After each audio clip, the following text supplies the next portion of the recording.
Hey, do you like to play with connecting blocks? Most kids do. It's so fun to take two things and connect them together. The blue block and the green block fit together perfectly. Did you know that you can connect or put things together when you read too? Good readers make connections when they read. There are three main ways to do this. The first way is a text-to-self connection. Have you ever read something that reminded you of you and your life?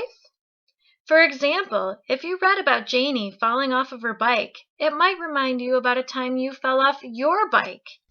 Because you know what it is like to fall off your bike, you can better understand how Janie feels or what might happen next in the story. Let's read about Henry. Henry loved getting ice cream. He was so happy that Grandma was taking him for a treat. He ordered his favorite, strawberry. Then, the worst thing that could happen happened. The nice round ball of ice cream fell off his cone and hit the ground with a splat. Did reading that remind you of anything that's ever happened to you? If it did, you made a text-to-self connection. Maybe you've dropped your ice cream before. We call this text-to-self because the text reminded you of yourself. The second kind of connection is called text-to-text. This is when one text reminds you of another. You might read one story and say to yourself, "Hey, that reminds me of a part in another book." Let's read more about Henry. Donnie saw what happened. He felt sorry for Henry, so he said, "I will share my ice cream with Henry." Did that remind you of another text? It reminded me of another story I read about sharing. Look at the second book. Julia saw that Josh did not have a treat. She decided to share hers with him. When Donnie shared with Henry, it reminded me of Julia sharing with Josh. The third kind of connection connects the text to the world, and we call this a text-to-world connection. When we say world, we mean anything going on around you.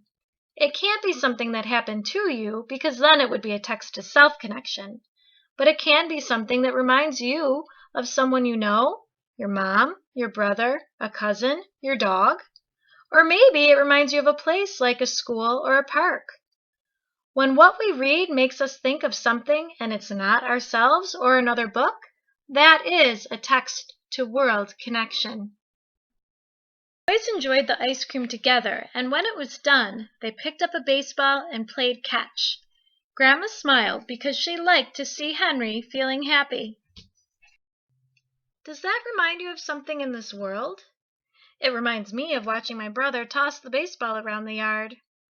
It doesn't remind me of something that happened to me, and it doesn't remind me of another book.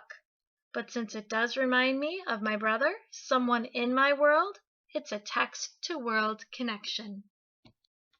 His grandma smiling at him also reminds me of when my grandma smiles at my little cousin. Making connections when you read is fun because you get to think about what you know. And when you think about what you know, it helps you understand a story better. This is a great reading strategy, and you should practice doing this when you read. Let's review. Today, you learned that a text-to-self connection is when a text reminds you of your own life, yourself. A text-to-text connection is when a text reminds you of another text. And a text-to-world connection is when a text reminds you of something in the world. So go pick up a book and start reading. Make those connections. You will understand your book better and become a better reader at the same time. You'll do great on your Reading Wallet quizzes. Happy reading from Reading Wallet.